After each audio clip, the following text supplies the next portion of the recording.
আসসালামু আলাইকুম রহমতুল্লাহ। আশা করি আল্লাহর রহমতে আপনারা সকলেই ভালো আছেন। আবারও আমাদের ছোট ছোট কলার গাছগুলোতে কাঁচ পড়েছে। দেখেন কতগুলো কাঁচ পড়েছে। পুরো বাগানে অনেকগুলোই কাঁচ পড়ে গেছে, কিছু কিছু বাকি আছে। দেখেন এখানে এই জায়গাটুকুতে বেশি কাঁচ পড়েছে, কারণ এই জায়গাটুকু ফাঁকা। এখানে রোদ পায় বেশি, সূর্যের আলো সবচেয়ে বেশি পায় এই জায়গাটাতে, তার জন্যই কাঁচগুলো পড়েছে তাড়াতাড়ি। কয়েক মাসের ভিতরেই কাঁচ পড়ে গেছে। আপনার 4-5 মাস কিংবা 6 মাস হবে আমাদের ডের কলাগুলো কাটা হয়েছিল, এবং মুড়ির কলার কাঁচ 5 থেকে 6 মাসের ভিতরেই পড়ে গেছে।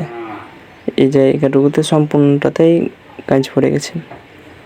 বাগানের অন্য এক পাশের দিকে, আপনারা এই পাশের দিকে সোজাই আমের গাছ আছে, তার জন্য আসসালামু আলাইকুম রহমতুল্লাহ। আশা করি আল্লাহর রহমতে আপনারা সকলেই ভালো আছেন। এগুলো সব আমাদের মুড়ি কলার গাছ। তারপর আমাদের কলার গাছগুলো বিশাল বড় বড় আকারে পড়েছে, কারণ আমরা যখনকার ডের কলা হয়েছিল, প্রথমবার যখন কলা হয়েছিল, তখনকার ওই গাছগুলার মুড়াগুলাকে তুলে নিয়েছিলাম। এইখানে একটা দেখেন মুড়া আছে, তার জন্য গাছগুলো অতটাও মোটা হয়নি। এটাতে যে দেখেন, এগুলোতে যেমন মুড়া নাই, মুড়া উপরে ফেলে দিয়েছিলাম, সেজন্য কত বড় বড় কাঁচ পড়েছে। এক কথায় যেগুলো কলার গাছের গোড়ার মুড়া তুলে ফেলে দিয়েছি, বুড়া গাছের যেগুলো মুড়া ছিল সেগুলো তুলে ফেলে দিয়েছি, সেই গাছগুলোতে সবচেয়ে বড় বড় কলা পড়েছে।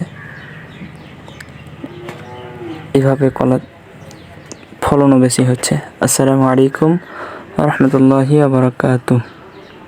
আসসালামু আলাইকুম। চলেন আজকে আমাদের কলার কাঁচগুলার ছড়ি গুনে দেখি। 1টা 2টা 3টা 4টা 5টা 6টা 7টা 8টা 9টা 10টা এবং অর্ধেক 10.5টা। আরেকটা গুনে দেখি, চলেন।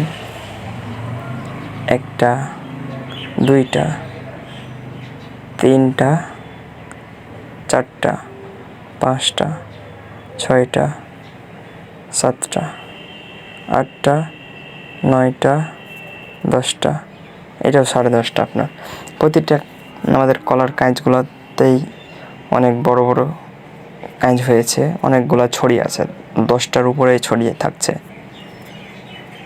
আসসালামু আলাইকুম রহমতুল্লাহি ওয়া বারাকাতুহু। আসসালামু আলাইকুম রহমতুল্লাহ। আশা করি আল্লাহর রহমতে আপনারা সকলেই ভালো আছেন।